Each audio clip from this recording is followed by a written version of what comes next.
Has given me a lot. For the record. But, for me, being a father is something way more dynamic, way more driven than the game. I give all of that credit to my dad. He's taught me a lot of things and how to show up the right way and showcase yourself the right way. Bronny James, splash! It's definitely not his dad, and I'm not him. Putting that Bronny James narrative out there more instead of, just being LeBron James' son is really important for me. With the 55th pick in the 2024 NBA Draft, the Los Angeles Lakers select Bronny James from the University of Southern California. Welcome back to Get Up. Just for some context, there's been no player ever drafted with the sort of scrutiny and criticism that LeBron James was going to face.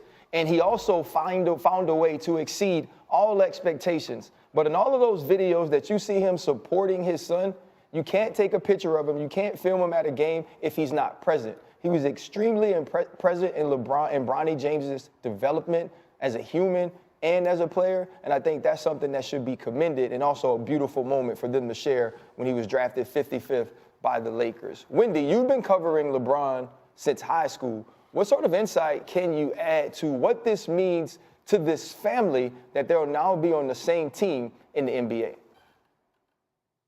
Well, let me speak to what you just said, Ryan. The night that Bronny was born, back in the October of 2004, LeBron had to leave training camp. And so I did an interview with him. He was explaining why he was leaving training camp. It was obviously a personal matter, but he wanted to explain why. And I remember talking to him about becoming a father that night. Savannah was literally going to be induced. He was going to the hospital basically from the gym. And he talked about giving Bronny his name. He was going to give him his name because he wanted to have the pressure of delivering as the father. He wanted to be connected with his son because LeBron's own father was not a part of his life.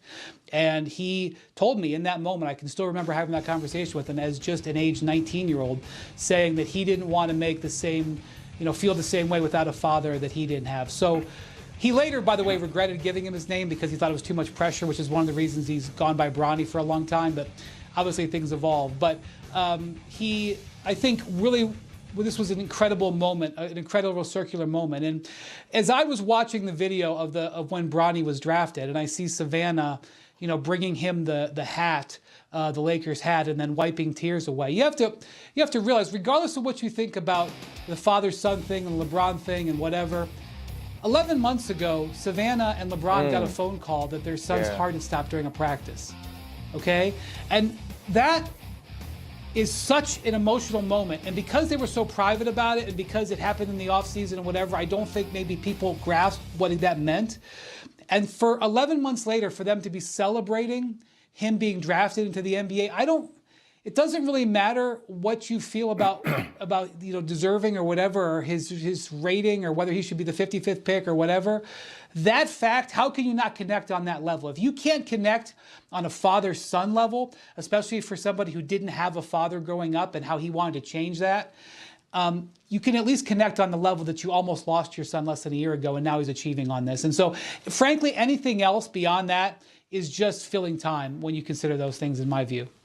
Very well said, Brian. I also say, when watching his face, I think you saw a look of someone who was extremely grateful for the opportunity, considering what Brian just alluded to, what happened 11 months ago. And also, I'm going to say this as a guy who has a son, Zane David, who is, 3 years old.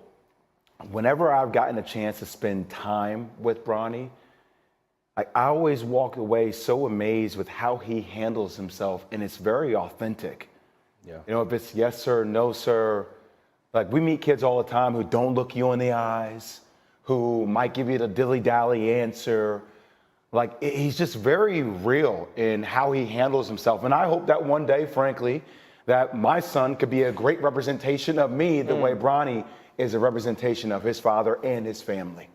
I think that's just a credit to them. Yeah. I'm from Canton, Ohio, so I've known Bron since I was 12 years old, played for his AU team, and you know how passionate he is about his community, you know how passionate he is about his family, and what he's willing to do to make sure that they're taken care of well. Bronny working out with his dad, Bryce working out with his dad. You see him going to his daughter's volleyball games. Like, he truly cares, and for someone that's been under the microscope their entire life, right? Like, he was the chosen one at 16 years old.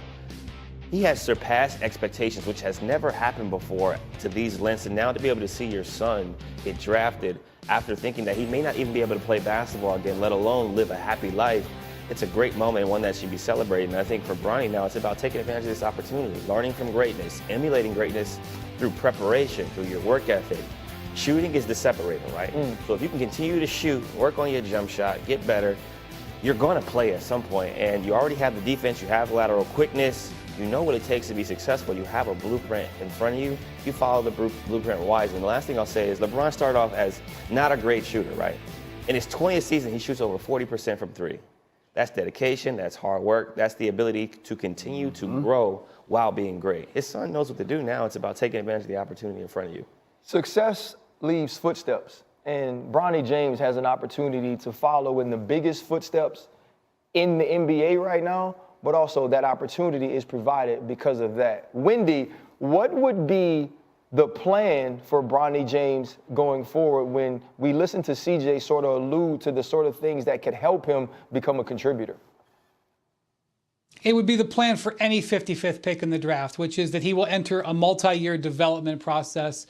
He will begin practicing and playing on their summer league team. He will most likely spend significant time with their G League team, which for the Lakers is in town, the South Bay Lakers, out in down by the water, and he will be developed. He will spend time with the big club. He will travel with the big club, but mostly probably play in stay-ready games. And eventually, yes, at some point, they'll be on the court together. They'll play together. But this is not going to be about LeBron and Bronny as on-court teammates for the next season. The Lakers have a lot going on. They just drafted a very intriguing player with their first-round pick, Dalton Knecht, out of Tennessee. There will be way more focus on him. The chemistry on court between Knecht and LeBron will be way more important in the early going. But it's all going to be a process. It's not going to happen right away. And I promise you, the NBA is a merit-based society. If he gets anything as a player in the NBA, he will have earned it. Now he's going through the process right now of doing that. Jay Will, what will he have to walk in and prove? I heard CJ talk about buying McDonald's. You said you had to buy Krispy Kreme. Yep. There's a way that you ingratiate yourself within the locker room to show that you're just one of the guys. What are some of those steps Bronny will have to take? Just quickly, man. I still can't stand the smell of Krispy Kreme to this day because I had to buy it so damn much. But look, I think the Lakers have a really interesting dynamic within their locker room too, right? Because to me, the way the Lakers are spoken about on national TV and every media forum every single day, it's us against the world type of mentality. Right. So I think Bronny, whether that's with the G League team or the bigger club, fits right into that narrative very quickly. So I think you're going to have everybody there that's going to put their arms around him because Bronny's going to do the work. A lot of players don't do the work. He will do the work. Up next, you guys need to tap in the First Take because there'll be more talk of Bronny James.